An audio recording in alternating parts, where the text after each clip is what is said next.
Donc voilà une petite prise en main du Sony Ericsson Vivaz Pro. La différence principale entre ce Vivaz Pro et le Vivaz original, c'est pas tant les dimensions, mais plutôt la présence sur le Vivaz Pro d'un clavier AZERTY complet. Donc on voit que ce dernier est pas beaucoup plus épais que le Vivaz classique. En revanche, il n'a pas la possibilité d'enregistrer des vidéos en HD, je crois. Hein. Si, autant pour voir. Par contre, il a un capteur de 5 mégapixels au lieu de 8 mégapixels pour le Vivaz. Donc on a 4 rangées de boutons avec un pad voilà, des touches de navigation. On va faire peut-être un petit tour des menus.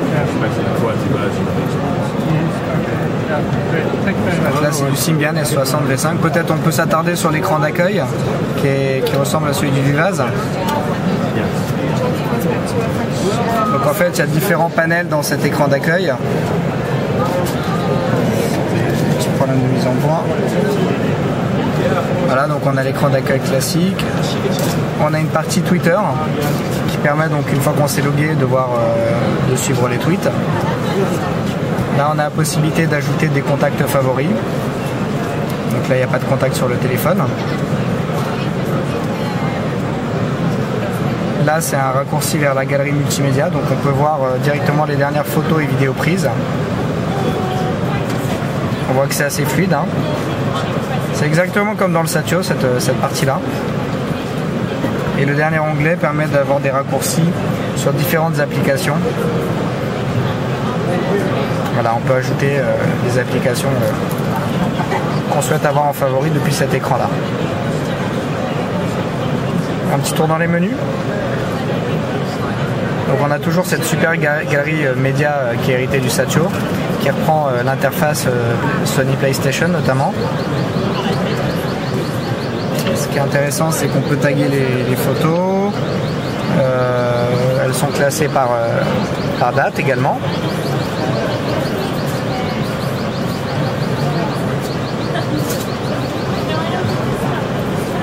Alors on voit que c'est assez fluide. Hein. L'écran est très beau. Donc on a différents réglages.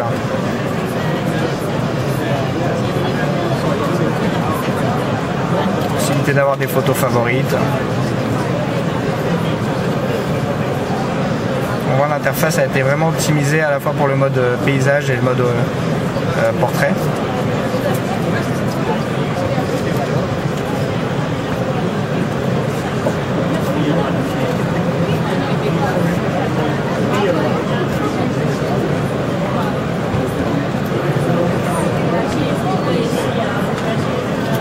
Alors on voit l'intégration de YouTube directement, donc il y a une application YouTube disponible.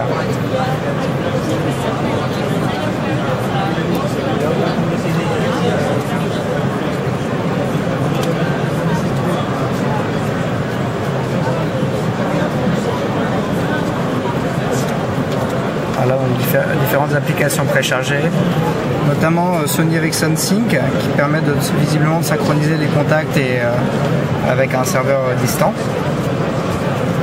Peut-être un petit mot sur le clavier. Donc voilà, en fait on voit que les touches ont un peu de relief. Elles sont légèrement plates, mais un tout petit peu de relief.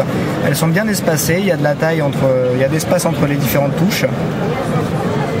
On a quelques raccourcis, notamment ici un raccourci vers le navigateur internet. Voilà, pas grand chose d'autre à ajouter sur ce clavier. Donc en termes d'épaisseur, on a vraiment un appareil qui reste assez fin.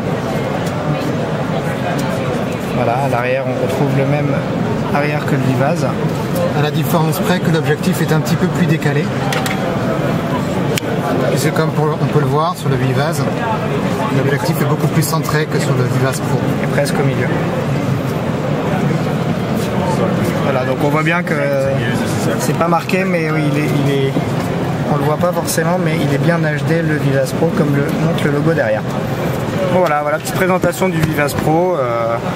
C'est intéressant, c'est qu'on a presque le même téléphone avec deux formes facteurs différents, donc ça permet vraiment de choisir celui qui nous convient le mieux.